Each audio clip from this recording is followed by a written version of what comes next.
intii taliyaha iyo waxqabadkiisii iyo guud ahaan waxqabadka booliska Soomaaliyeed ee muddadii dhaweyd waxaa si fiican uga hadlay wasiirka amniga aad iyo aad ayuu u mahadsan yahay wax badan oo intaas dheer oo ku dareeyay ma jiraan laakiin boolisku runtii weligiiba hooyada waxaa la yidhaha ciidanka qalabka sida ee jamhuuriyadda federaalka waaye xadaaradii ilbaxnimada marka sidaas ayay ku muteysteen laakiin waxaan rabaa dadweynaha Soomaaliyeed inaan u sheego meel kastoo joogaan waayahan dambe isbedelada iyo horumarka iyo waxqabadka ka muuqday ciidanka booliska Soomaaliyeed waa arrin aad iyo aad idadiilo u leh lagu farxo abuurtay kalsooni badan runtii aad ayaan raalli uga nahay hawsha iyo duruufaha barihii dambe waxqabadka iyo dadaalada ka muuqday guud ahaan ciidanka booliska Soomaaliyeed waxaan leeyahay hambalyo waxaan leeyahay halka ka sii wada macnaheedu ma aha meeshii ugu dambeysay inaan gaarnay laakiin meeshii aan joognay waa ka soo dhaqaaqnay waa koraan u sii soconnaa in yaraa noo dhiman dadaalka iyo xawliga hadda dadaalka lagu wadana haddii lagu sii wado meel aad iyo aad u sarreysa ayaa booliska Soomaaliyeed uu gaari doonaa shacabka Soomaaliyeedna adeega booliska u hayo ay in badan ku naalan doonaan booliska waayahan dambe waxyaabaha aan sida gaarka inaan u xisan rabo oo anugu aan ku arkay kuna ammaanayo taliyaha General Sulub waxa waaye يعني dhalinyaro cusub in dhiig cusub in booliska la soo geliyo iyo booliska dadka soo galay dhalinyarada soo galay aqoon in lagu soo geliyo xirfad lagu soo geliyo tababarro iyo maxaan ku raadaya fursado badan oo maxaan ku raadaya lagu dhisayo awoodda maxaa ciidanka booliska in dalkan laga abuuray iyo dibaddana in laga abuuray oo dhalinyaro badan oo saraakiil oo jaamacado heer jaamacadeed heer masters degree heer bi qaadanaya inay booliska Soomaaliyeed aqoon ugu maqan yihiin dhalinyarada saraakiisha ah ku soo biirtay ciidanka booliska Soomaaliyeed dhawaan oo maalmo dhaweyd xafladii aan ugu xirnay muxuu ahay garaadaha sidaan oo kale waxaan leeyahay wada cusub iyo albaab cusub oo booliska Soomaaliyeed ka soo gasheen inaad ku dhex safarta booliska Soomaaliyeed dhexdiisuna waa fog tahay meel oo maxaan ku raadayay degdegsiyo lagu gaaro meesha u dambaysa maaha inaad ku dhex safartaan wadadaas dheer idinka la idinka rabaa albaabkii waa sida loo galan waa la idin baray sida loogu dhex safrana waa la idin baray albaabkiina waa la idinka furay inaad socotaan adinka la idinka rabaa waxaan rabaa idin sheegayaa waxa socodka la idinka rabana waa wax qabad ma aha dhowr sano markaad joogtida darajo hal la siiyo darajadu waa iga daahday darajada maxaa la ii sii waayay ina doodu ahaato maaha waqti kuma xirna taariikh ma tirsanaysid wax qabadaa tirsanay haddaa waxqabadkaagu muuqdo oo wax ummadda Soomaaliyeed maslaxadeeda iyo danteeda iyo amnigeeda khaasatan oo aad mas'uulka u qaaday aad ka soo baxdo maxaa lagu sugayaa sanado badan inaad dalacdo xataa shal haddaad dalacdo bireed haddana dalacaysaa laakiin dalacaadaasi waa inay ku timaada waxaad qabatood ku mutaysatay merit waqti inaad tirsatid oo garaadaha aad qaadateed haysataa ee expiry date leeyihiin laba xidiglanimadii labadii kabtankii wixii waa dham waqti intaasoo sar maaha war maxaad qabatay waay haddaad waxba qabanaynin dee muxuu ahay maba dalcad iska dhaafay sabab xataa aad u sii joogtaa maba jirtaba wax qabad mar walba dhalinyaro waxaan idinkula dardaarmayaa wax qabad booliska shaqadiisa ha la qabto ammaanka iyo maxaan ku rahay kalsoonida dadka ha la dhowro dadka Soomaaliyeed habeenkii inay idinku seexdaan ayaa hadda u bilaabatay oo socoto inaad sii kordhisaan la idinka rabaa dabcan adikoo kaashanaya qaybaha kala duwan ee ciidanka qalabka sida militariga idin la shaqeeyo haddaba hawsha idin kula jiro maxaan ku raadey nabad sugidda hawsha idin kula jirta asluubta idin kula jirta waa laakiin roolka amniga dadweynaha si gaar ah adinku idisa amnigu waa mas'uuliyad wadareed waaye amnigu sidiisaba muwaadinka caadiga ah jidka maraya amniga mas'uuliyada ka saaran waana loo sii kala sareeyaa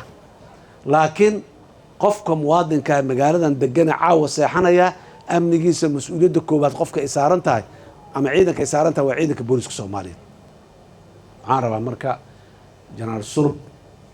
muddadii 2 sano ku dhaweyd taliskan uu hayay way ka muuqataa, taliskana waa ka muuqataa, ciidankana way ka muuqataa runtii.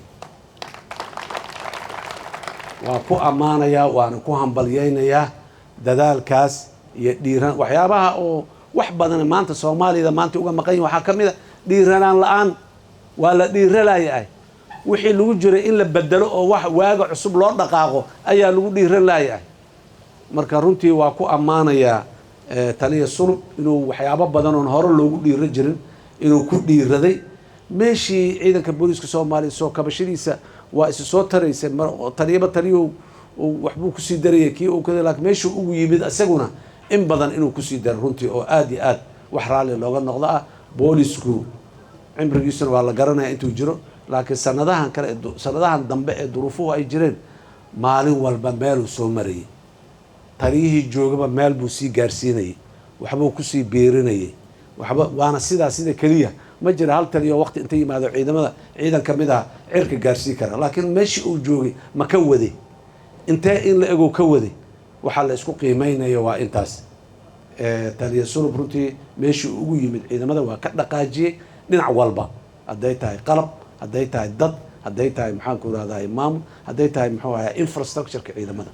waxaa kaloo rabaa inaan dadka Soomaaliyeed khaasatan ciidanka booliska u sheego dhalinyaro waxa dagaalama amniga suga qoraga ma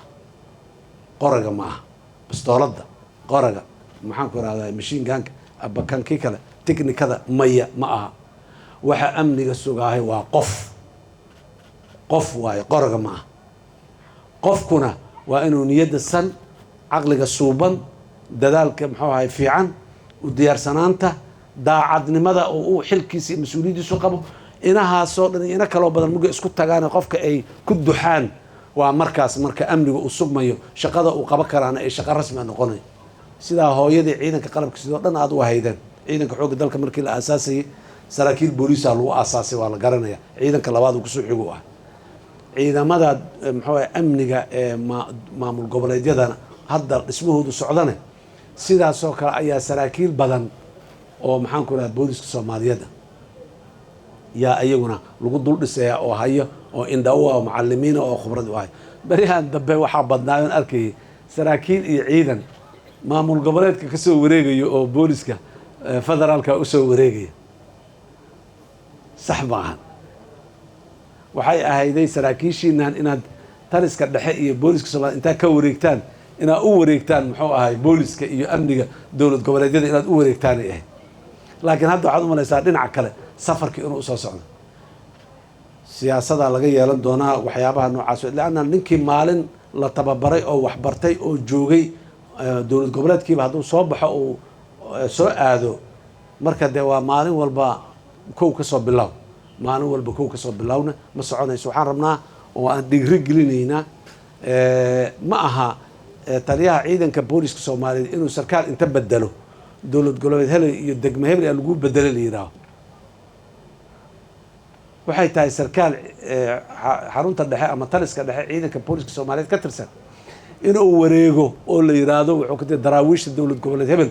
ayuu taliye ka noqday, sarkaal noocaas ka noqday, CID ka noqday, birmad ka noqday, kan ka noqday in la yiraahdo waay